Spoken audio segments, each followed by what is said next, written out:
three things that everyone should do when you first begin a weight loss phase. Now, it doesn't matter if you plan on going to the gym, if you plan on doing a particular diet or intermittent fasting or whatever you want to do, but these are three things that anyone can easily integrate into their lifestyle to begin assisting them in losing weight.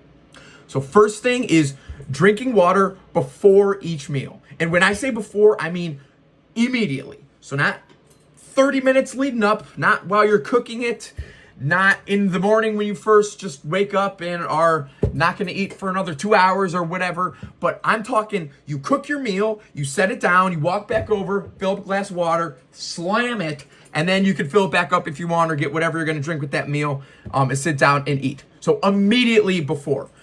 The reason for this is we get hungry because of hormone ghrelin.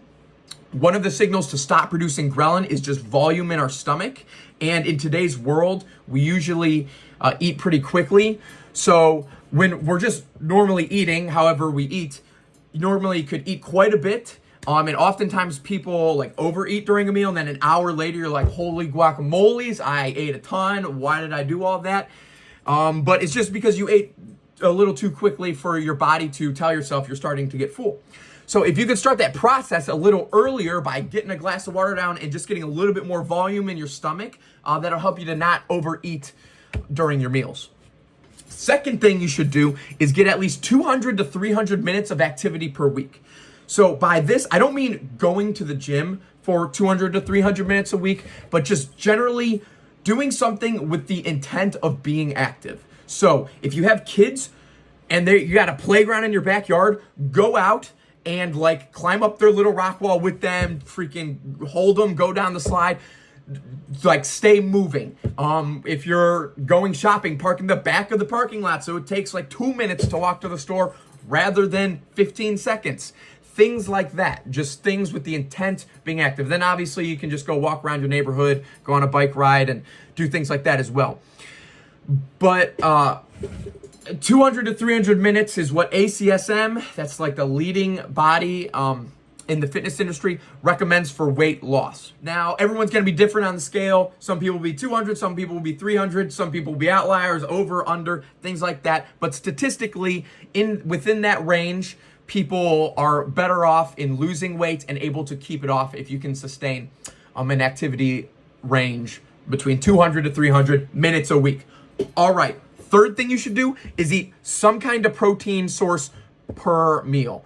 So we can get into grams of protein, like how much per body weight, things like that in another video. But for this one, just starting off with at least some good protein source per meal. So what is a good protein source?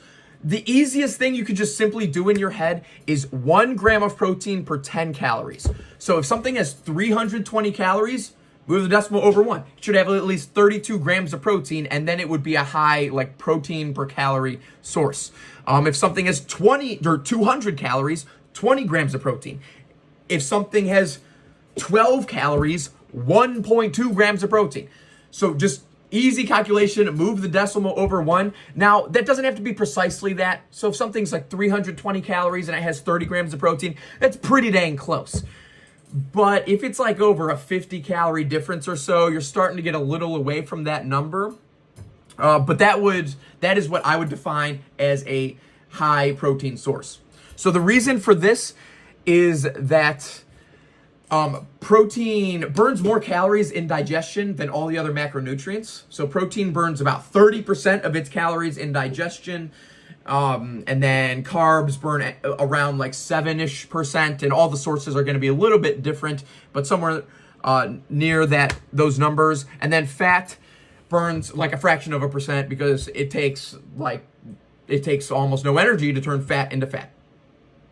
But those are the three things that anyone can start integrating into their lifestyle to begin their weight loss journey and help keep it off. And if you have any questions, anything like that, or whatever, you can check out my website, email me, freaking get a free consult, and start reaching your goals. All right. Over and out.